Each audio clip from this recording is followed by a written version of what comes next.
Back in 2022, I was living in Oakland. I'd driven up to Eureka for the weekend to see my family. About a 4-hour trip up. Highway 101.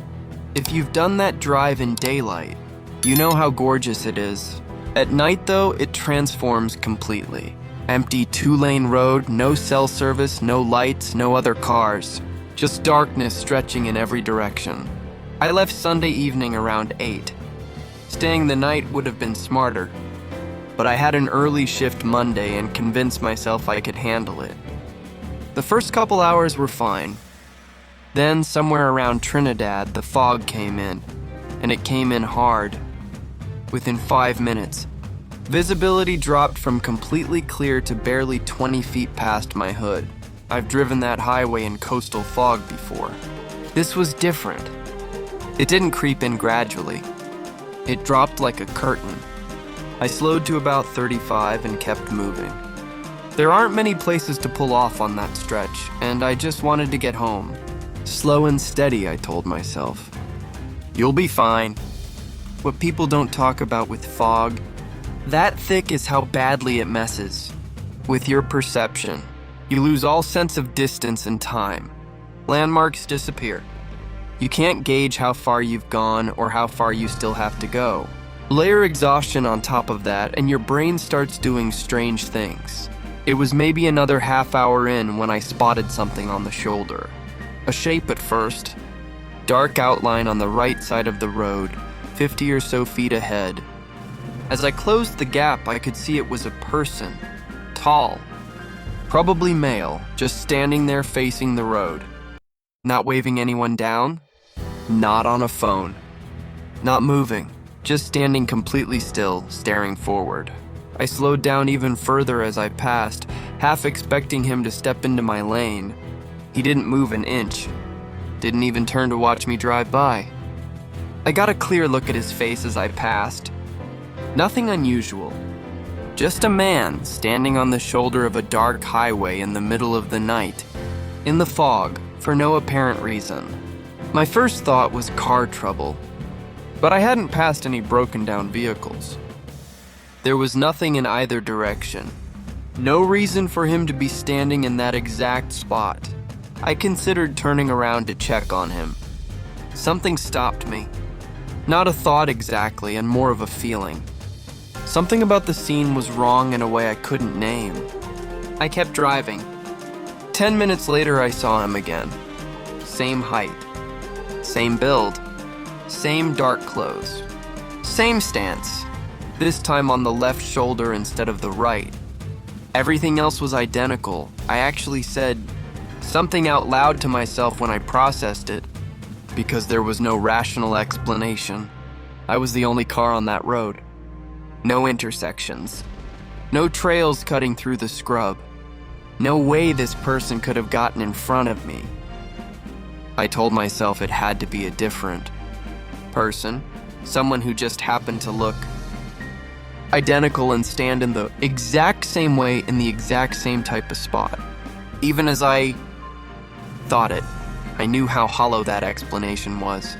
I didn't want to look at him as I passed, but I couldn't stop myself. And the moment I glanced over, his head snapped directly toward me. Not gradually, instantly, like he'd been waiting for it. I hit the gas. The fog thickened even more somehow, and I had to ease back off. I was barely tracking the center line, my thoughts scattered, trying to rationalize what I'd seen and failing. When my headlights lit up something in the road ahead, a figure, standing dead center in my lane. I stopped. This one had a hood pulled low, face completely hidden. Same general build, and like the others, completely motionless. I flashed my high beam several times trying to get any kind of response. Nothing. I put the car in reverse. Then I checked the rearview mirror. There was someone behind me. A figure moving slowly toward my car through the fog. I threw it into drive, swung hard right into the oncoming lane to clear the person blocking the road. I thought I'd made it through. Then the back of my car took a hit. Not a tap, a violent jarring impact.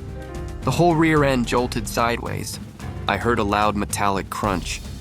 I held the wheel and kept accelerating, assuming I'd clipped a guardrail or a road marker. When I looked in the mirrors, there was nothing there. No car, no people, just empty road and fog.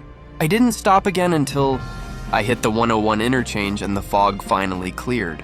By then, I'd talked myself into believing I'd hallucinated the whole thing. The exhaustion, the sensory deprivation, the hours of staring into white nothingness. A vivid hallucination seemed more plausible than what I'd experienced. Unsettling, sure, but something I could accept. That belief lasted until I got home and walked around to the back of my car. The rear bumper was destroyed, a dent running nearly the entire width of it, deep and clearly the result of significant impact force. I stood there and stared at it. No paint transfer, not a trace. If I'd struck another vehicle or a metal post, there would have been paint on the point of impact. There was nothing. Just crushed metal with no traceable source. I filed a police report, mostly just to get it documented. I've turned that night over in my mind for years. The most rational conclusion I can reach is that I hallucinated the figures and, in my panicked state, actually struck something on the road I didn't consciously register.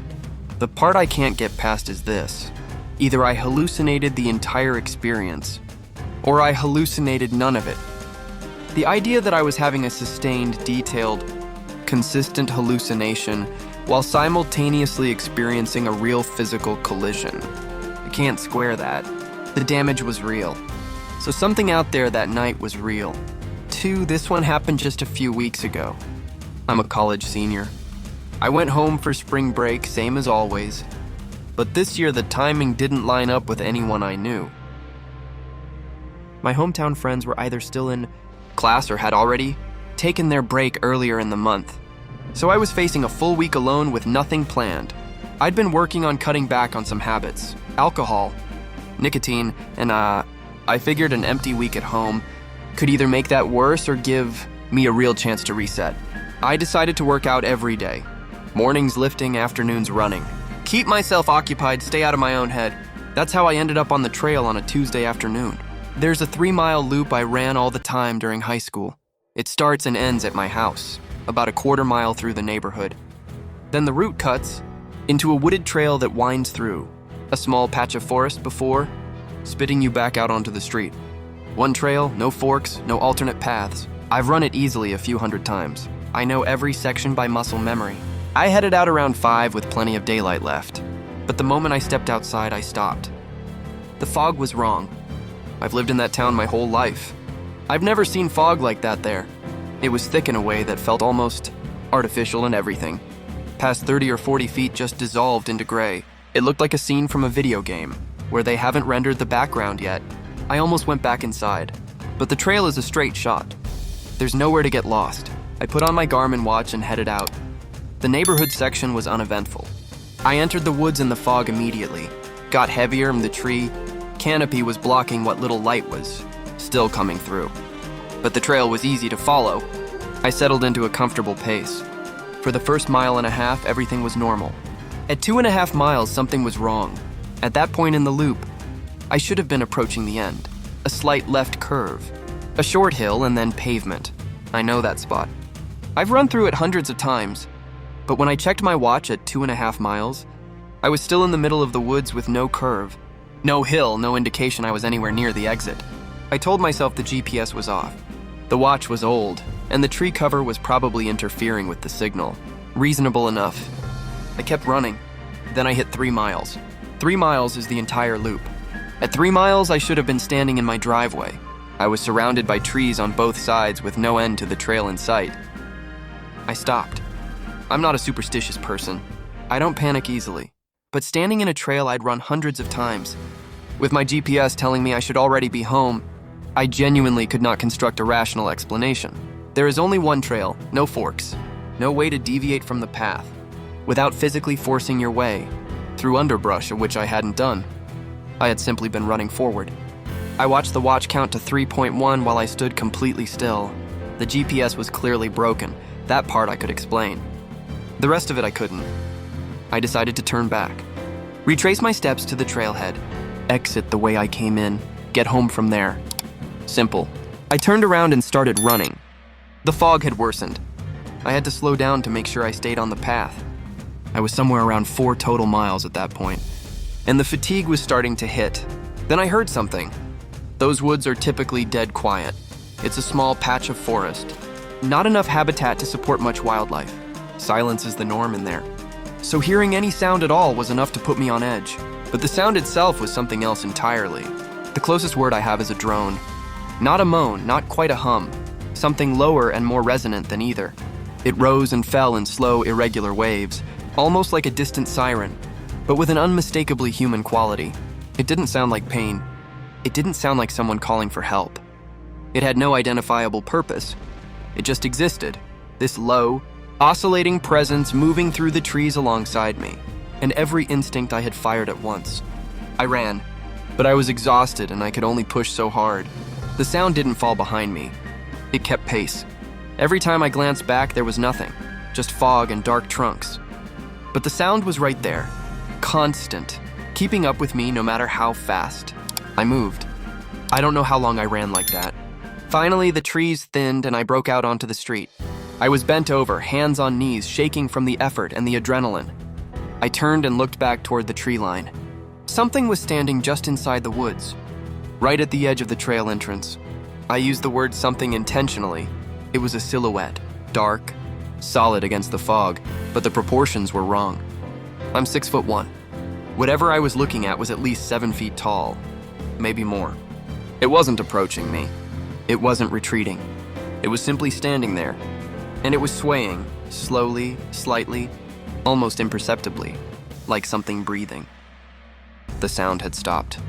I turned and ran home without looking back once. That was a few weeks ago. I still can't get the image out of my head. My parents think it was someone messing with me. A tall stranger who spotted me alone on the trail and decided to scare me. That's possible. But I keep coming back to the sound. That low rhythmic drone that somehow kept perfect pace with me at a full run through a foggy forest. I don't know how a person sustains that while running. And I don't know what stands 7 feet tall in those woods. I don't think I want to find out. This was about 6 years ago, late September.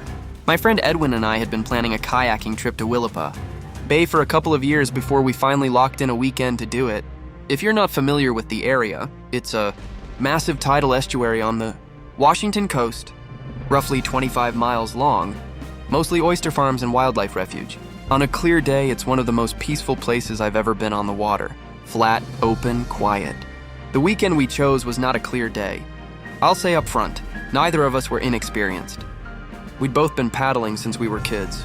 Edwin had even worked as a kayak guide for a couple of summers in college. We had GPS, compass, charts, proper gear.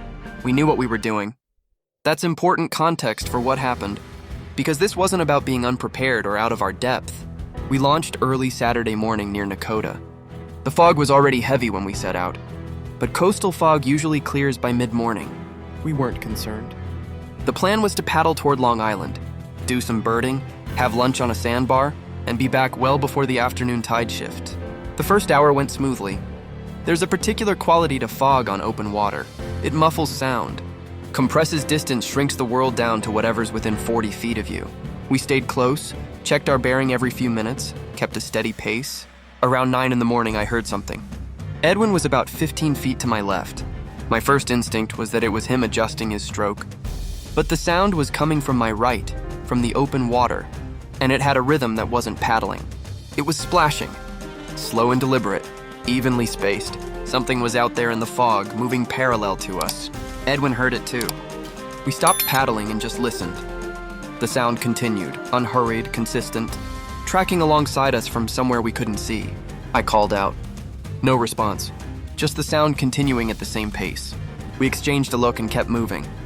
Whatever it was, we figured it was probably an animal, a seal, maybe, or a large bird. Willapa Bay has plenty of wildlife, but the sound stayed with us. For 20 minutes, it maintained that parallel course, neither closing distance nor falling back, just there, just out of sight, just beyond what the fog would reveal. Then it stopped. We paddled in silence for a while after that. Neither of us said much. I think we were both processing it. The fog wasn't lifting the way it should have been by that point. If anything, it had settled in heavier. And without being able to take good visual bearings, we were relying entirely on the GPS to keep us oriented. That's when Edwin noticed the reading wasn't making sense. According to the GPS, we were in a location that put us well south of where we'd launched, which would have required us to have completely reversed direction at some point without noticing. We hadn't. We'd been paddling with the same general bearing the entire time. Edwin rechecked it twice, same result.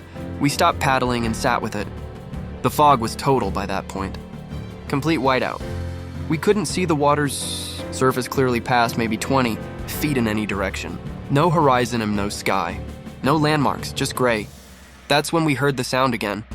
Except this time it wasn't coming from the side. It was coming from ahead of us, and it was getting closer.